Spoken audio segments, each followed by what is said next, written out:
Hello les filles, j'espère que vous allez super bien. Aujourd'hui je reviens avec une vidéo entièrement consacrée à une marque. C'est celle qui fait sensation en ce début d'année et j'ai nommé Kate Von D.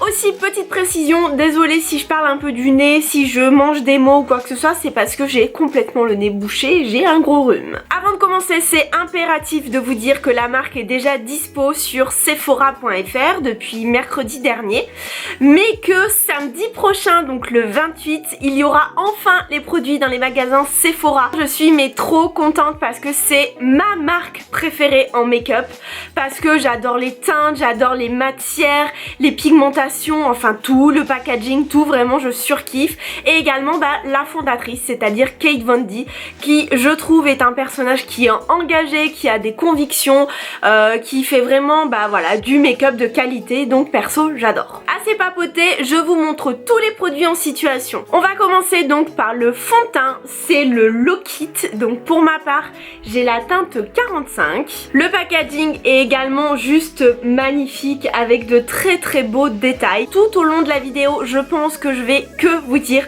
le packaging est trop beau, mais parce que vraiment c'est la vérité, c'est qualitatif, c'est original, c'est recherché et on est sur un produit avec une couvrance hors du commun. Je prends une pression seulement de produit pour l'ensemble du visage que je vais bien étirer et surtout tout de suite on voit que ça masque et ça lisse le teint.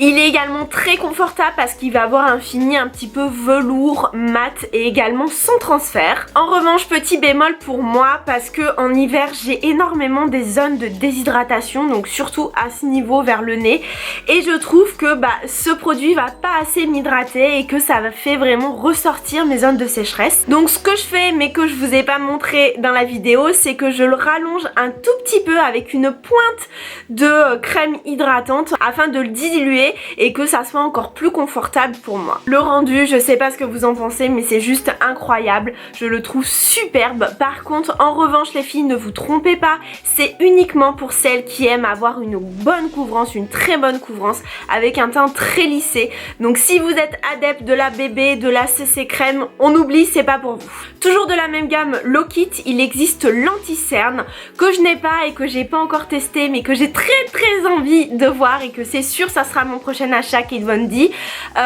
Sincèrement là j'ai mis que le fond de teint, je trouve que l'anti-cerne n'est même pas nécessaire, mais bon c'est toujours super bien d'avoir un très bon anti-cerne qui va bien couvrir, bien masquer quand on est super fatigué. Maintenant pour le contouring, donc avec la palette Shade and Light qui est vraiment mon produit indispensable. Je crois que c'est avec ce produit que j'ai découvert Kate Von D et sincèrement je ne peux pas m'en passer.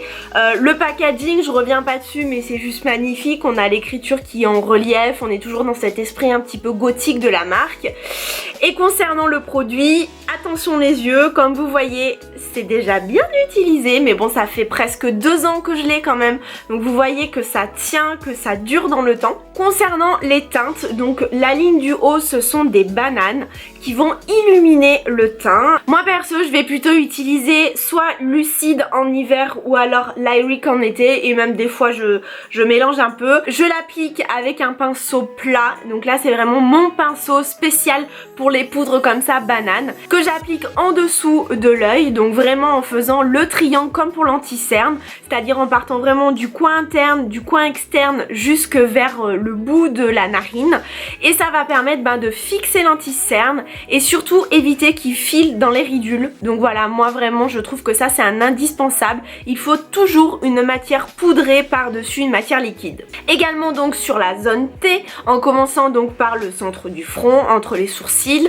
puis sur l'arête du nez, donc vraiment en tapotant, on presse à chaque fois la poudre, et je termine avec le menton. Ensuite les bronzers, donc là aussi j'ai mes 2 favoris que je mélange à chaque fois.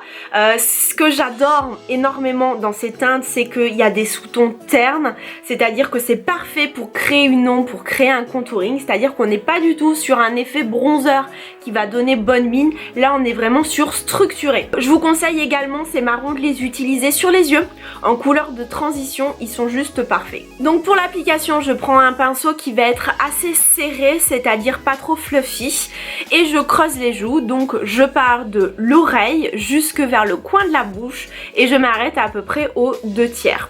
Ensuite pour l'estomper, donc bien sûr c'est de gauche à droite et également toujours un petit peu vers le haut. Il vaut mieux que le bronzer se positionne sur le haut de la pommette que sur le dessous parce que sinon ça va pas être harmonieux au niveau de votre visage. Donc voilà, vous estompez de gauche à droite et vers le haut uniquement. Concernant le front, moi personnellement je trouve que le mien est assez large et assez carré à ce niveau là. Donc c'est ici que je vais positionner donc le contouring, le bronzer. Donc ça vraiment c'est assez personnel, c'est à dire que ça va dépendre de chacune suivant la forme de votre visage, la forme de votre front. Si vous trouvez que vous en avez pas besoin, ça sert à rien d'en mettre, hein, ça c'est sûr. Mais moi voilà, j'en positionne donc dans les angles très délicatement et très légèrement. Pour la mâchoire, ça va également dépendre de chacune, de votre forme du visage. Moi, je trouve que je vais avoir le menton un peu pointu avec un petit double menton. Donc, c'est ici que j'en positionne. Comme ça, on voit plus rien. Et pareil, pour la mâchoire, j'en mets vraiment très très légèrement. Mais si vous avez un visage très rond ou alors plutôt très carré, n'hésitez pas à en mettre sur les maxillaires. Ça va structurer votre visage. C'est le but du contouring quand même. C'en est tout pour cette palette Shade & Light que vraiment je vous recommande mais à 100% si vous voulez faire du contouring. Place à la deuxième palette de Shade & Light, donc c'est la Shade & Light Eye, donc pour les yeux. Pareil que pour la précédente, le packaging est juste magnifique. Donc on est pareil sur du carton avec le nom en relief. Et là, regardez cette tuerie, uniquement des mats avec des teintes froides, des teintes chaudes, des teintes de transition. C'est le rêve, je vous assure que depuis que je l'ai reçue, je ne la quitte pas, je l'utilise tous les jours. Si d'ailleurs ça vous intéresse, ajoutez-moi sur Snapchat, je fais tous les jours et je vous montre tous les jours mon maquillage. Donc voilà, vous avez vu que je l'utilise tout le temps. Aujourd'hui, je vais vous faire un make-up avec ce quatuor de couleurs et surtout ce superbe brick que j'adore, que vraiment je suis fan de cette couleur. Donc comme vous le voyez, les matières ont une pigmentation de folie. On est sur un grain qui va toujours être très très fin, donc qui permet idéalement d'estomper et de faire de très très beaux charbonneux. Donc vraiment comme on en rêve et comme on en voit partout sur Instagram. Et sincèrement, les teintes, elles glissent sur la paupière, c'est du bonheur. Et avec toutes ces teintes, on peut faire une infinité de combinaisons, de maquillage. On peut l'utiliser au quotidien. Donc tout va dépendre de la quantité que vous allez déposer, donc plus ou moins intense. Bref, au final, ça, sincèrement, c'est un produit que j'adore. Vous avez peut-être remarqué le superbe pinceau que j'utilise. Donc c'est aussi un Kate Von D qui est vendu dans son magnifique écrin. Donc vraiment, c'est trop beau. Et ce pinceau, il est d'une extrême qualité. Il est donc à double tête. D'un côté, on va avoir un côté boule, donc qui va être parfait par exemple pour estomper ou alors pour déposer la matière vraiment dans le coin externe de l'œil.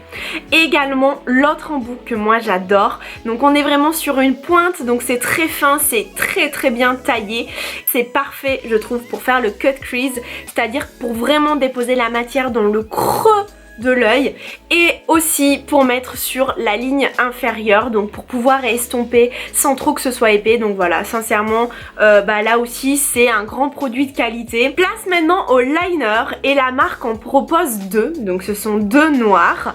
Le premier que j'ai découvert donc c'est le Ink Liner qui va avoir une pointe en mousse, mais rassurez-vous c'est pas le liner mousse qu'on voit partout, c'est à dire que celui-ci il va quand même super bien marquer, c'est-à-dire que vous n'avez pas à repasser ou quoi que ce soit. Vraiment ça va marquer de suite. C'est un noir vraiment intense, vraiment profond. Il va hyper bien tenir toute la journée. Il va pas s'estomper, il va pas baver. Donc vraiment c'est un super liner. Et le deuxième, donc c'est le Tattoo Liner. Donc celui-ci je viens de le recevoir. On est également sur une pointe qu'on pense être de la mousse, mais en fait ça n'en est pas réellement. Quand on regarde bien, on voit que c'est plein de petits poils qui en fait sont resserrés les uns aux autres. Pareil, ça marque hyper bien, c'est-à-dire vous passez une fois tout de suite, le trait est fait et vraiment c'est la folie. La tenue c'est la même, ça va être toute la journée, il est waterproof. Et la pigmentation, c'est un très joli noir profond pareil, donc vraiment c'est les mêmes. La seule différence que je vais trouver entre les deux, c'est que le dernier donc que j'ai testé, le Tattoo Liner, Quand je vais positionner donc ma pointe vraiment en œil interne, vous savez souvent en œil interne on a plein de petits plis et quand on met le liner, des fois il va un petit peu baver et bah ça tue le make-up tout simplement. Et celui-ci, je trouve qu'il ne le fait pas du tout. La pointe va être plus précise que l'autre, donc au final beaucoup plus simple d'accéder dans le coin interne de l'œil et il va pas baver, donc vraiment on le pose et la matière est figée, le noir est figé, il ne bouge plus jusqu'au soir. On termine avec les lèvres et le premier donc c'est le rouge à lèvres Studded. Je sais pas comment ça se dit, désolée avec l'accent, mais voilà, le packaging là encore est juste magnifique, on a plein de petits clous en fait, de petits picots, donc c'est très beau. Et moi j'ai la teinte Magic, donc qui est un superbe, mais vraiment un très joli vieux rose, donc c'est celui que je porte là, qui va avoir un fini mat velours, mais avec légèrement à l'intérieur plein de petits pigments un petit peu irisés, qui va donner un peu de volume. Donc sincèrement le confort est juste très agréable parce qu'on est sur un rouge à lèvres qui va être crémeux et vu qu'il a un fini mat, et ben la tenue est très bonne. Donc voilà, franchement rien à dire, l'originalité de la teinte, la tenue, le confort, donc là encore 10 sur 10. Pour la gamme des rouges à lèvres liquide mat, bah parce que toutes les marques sont obligées d'y passer, hein, c'est la grosse tendance.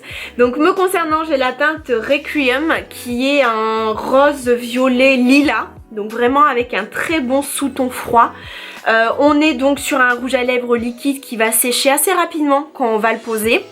Par contre, comme on est sur un fini mat, ben, automatiquement il va dessécher la lèvre.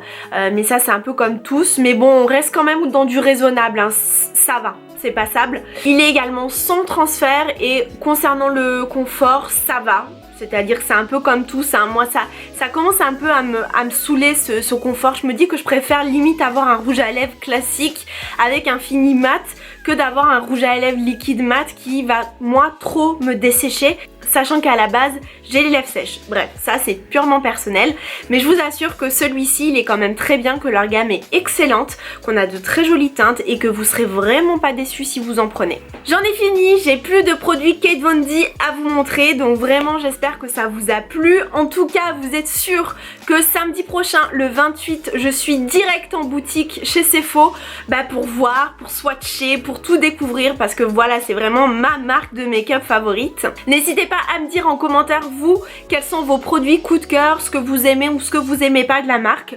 Donc voilà, je vous fais plein de bisous et puis on se dit à la semaine prochaine. Bye bye.